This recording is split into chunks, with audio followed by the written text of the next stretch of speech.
Assalamualaikum warahmatullahi wabarakatuh. Selamat pagi. Kembali saya ngevlog lagi. Eh, di hari ini Selasa tanggal 31 Januari 2017. Hari terakhir di bulan Februari. Hari terakhir di bulan Januari tahun 2017.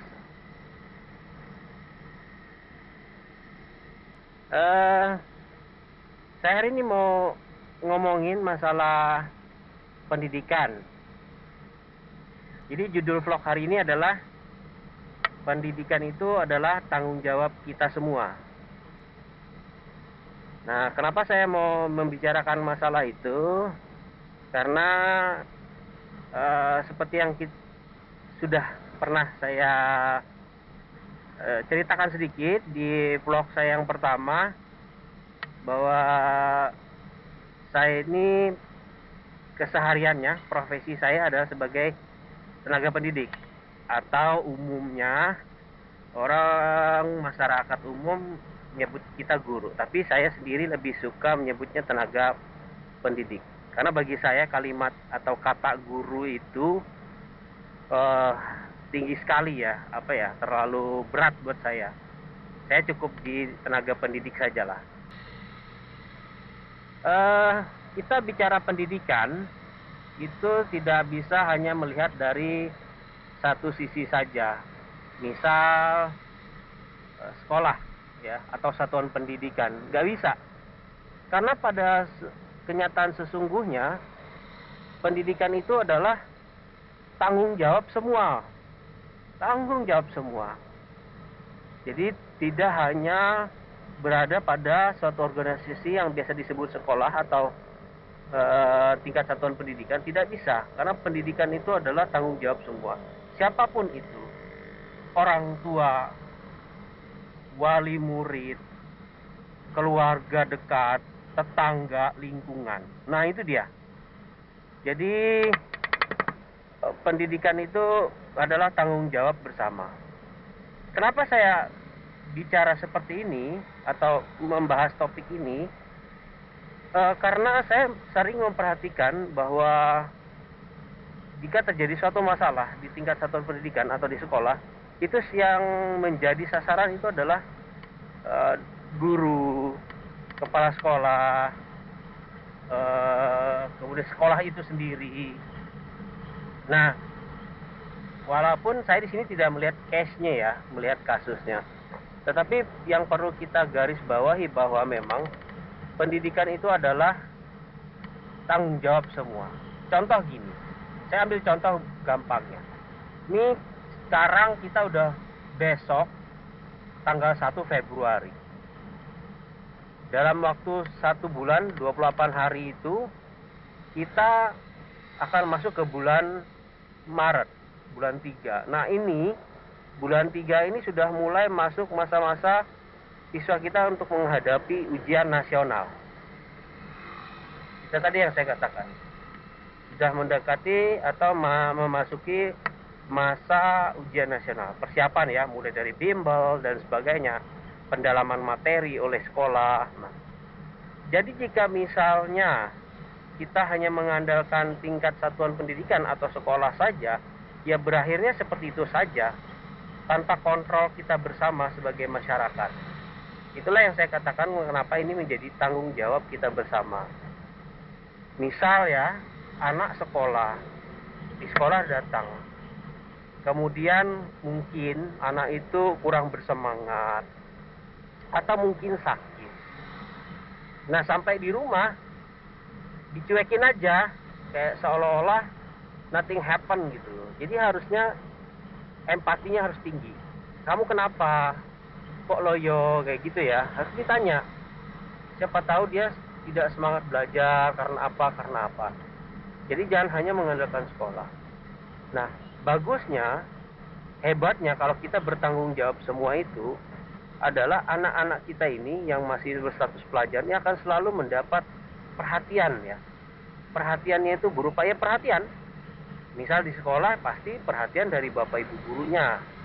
Dalam hal ini mungkin dalam bentuk pengajaran dan sebagainya. Tetapi ketika di lingkungan, dia mendapatkan perhatian dari orang tuanya. Kemudian dari pamannya mungkin, dari abang-abang atau kakaknya yang sudah melewati masa-masa sekolah, mungkin sudah bekerja atau sedang kuliah. Nah disitulah bisa mengingatkan. Contoh gampangnya aja, ya mengingatkan lagi. Misal kayak mau ujian nasional, hey, ayo ini ujian, mau dekat ujian nasional, siap-siap, kurangi kegiatan yang tidak bermanfaat. Itu adalah salah satu contoh begitu besarnya perhatian masyarakat terhadap dunia pendidikan. Itu baru salah satu contoh loh ya. Nah, kemudian kalau kita punya tanggung jawab seperti itu, akhirnya sekolah, dewan guru itu akan lebih mudah, lebih leluasa membentuk mereka. Sehingga mereka ini ibaratnya itu di setiap sisi selalu ada yang memperhatikan, ya kan? Nah kalau nggak ada yang memperhatikan, siapa lagi gitu? Kita ini kadang terlalu cuek, misalnya lihat anak-anak pada jam sekolah berkeliaran, harusnya kita berempati terhadap sekolah itu sendiri untuk menyamperi, ya. Saya kadang-kadang saya samperi, kok jam sekolah ada di sini, walaupun itu bukan dari sekolah saya ya, bukan murid-murid saya. Ayo, kenapa ini? Nah, saya tegur seperti itu.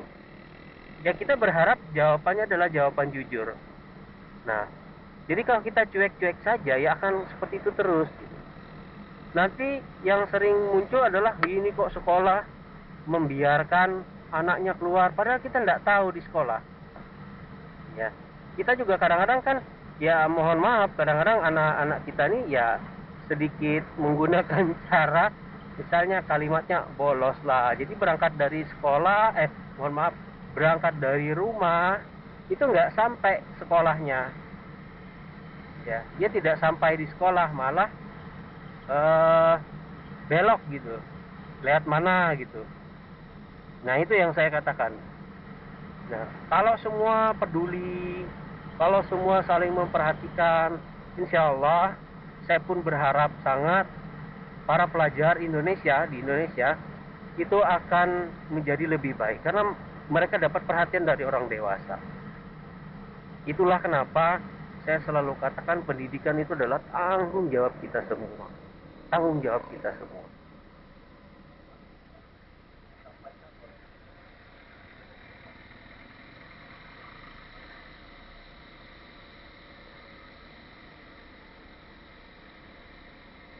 Nah, oleh karena itu, ayo saya ajak rekan-rekan motovlogger yang usianya sudah dewasa, bantu kami, para guru-guru ini, agar bisa membina mereka menjadi lebih baik, itu tentu. Dan tegur. Nah, untuk motovlogger yang masih berstatus pelajar, terutama yang sudah punya SIM, ayo sekarang udah mau dekat ujian nasional, bersiap-siaplah Anda, mempersiapkan diri sebaik-baik mungkin ya untuk mendapatkan hasil yang terbaik ya. Apapun itu hasilnya adalah hasil terbaik yang sudah Anda lakukan dengan sepenuh atau segenap jiwa raga, ya kan? Segenap jiwa raga, belajar siang malam seperti itu ya. Nah, alangkah indahnya kalau pendidikan itu seperti itu. Karena semuanya bertanggung jawab. Tetangga melihat anaknya atau ada seorang siswa atau keponakannya kok enggak, malah santai-santai saja, ditegur aja. Ya walaupun kadang-kadang ada yang beralasan, oh sudah ditegur Pak. Gak apa-apa, yang penting kita sudah menegur. Karena apa? Dengan menegur itu berarti kita sudah menjalankan kewajiban kita sebagai orang yang lebih dewasa dari mereka. Tinggal merekanya aja lagi yang kita berharap pintu hatinya dibukakan supaya sadar bahwa sebenarnya teguran itu bukan memarahi, ya intinya bentuk perhatian kita. Nah kemudian yang berikut, selain jadi tanggung jawab seperti itu dalam bentuk perhatian, kita harus melihat aktivitas anak kita. Tidak saya pungkiri bahwa gadget smartphone itu bahkan anak SD pun sudah pegang ya. YouTube menjadi salah satu channel yang di sosial media yang cukup digemari anak-anak kita. Saya selalu berharap orang tua selalu memperhatikan konten-konten di YouTube itu ya tidak bisa kita kontrol karena itu adalah arus. Kita nggak bisa nyalahin teknologi. Ya karena teknologi tidak akan tidak akan punya rasa seperti itu. Aduh, bentar ya. Jangan getar-getar nih.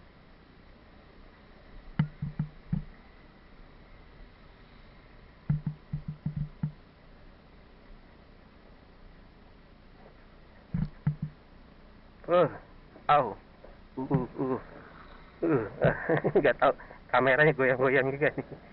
Nah, jadi disitulah peran perhatian tadi. Jadi perhatian tidak hanya melulu tentang ujian nasional juga. Perhatian ya bentuk keseharian mereka kita perhatikan. Cara berpakaian, aktivitas mereka, semua harus kita perhatikan.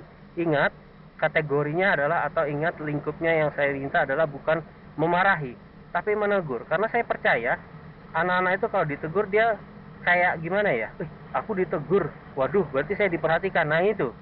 Jadi kalau dia mau berbuat salah, itu dia mikir 2 kali dulu.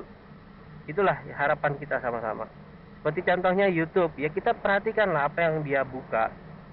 Kita kasih penjelasan dan sebagainya. Mari rekan-rekan semua, siapapun yang ada di seluruh Indonesia, kita beri bentuk perhatian yang sungguh, beri perhatian yang serius kepada pendidikan di Indonesia. Bahwa kita perlu ingat bahwa pendidikan itu adalah tanggung jawab kita bersama, bukan merupakan tanggung jawab yang hanya melekat di satuan pendidikan atau hanya di lingkungan sekolah. Ke depan pastinya kita akan mendapatkan generasi-generasi dengan karakter yang baik, dengan ketajaman intelektualitas dan sebagainya, kreativitas yang tinggi dan lain-lainnya. Oke, segitu dulu yang bisa saya sampaikan. Mohon maaf jika ada hal-hal yang kurang berkenan dari yang saya ucapkan. Maklum ini baru motovlog saya yang kedua, masih banyak complang-complengnya. Kemudian terima kasih untuk Tatan Vlog yang sudah saya titipkan, saya ambil klip bagian ketawanya ya. Saya juga kemarin titip pesan di situ. Sampai ketemu di video selanjutnya. Terima kasih. Assalamualaikum warahmatullahi wabarakatuh.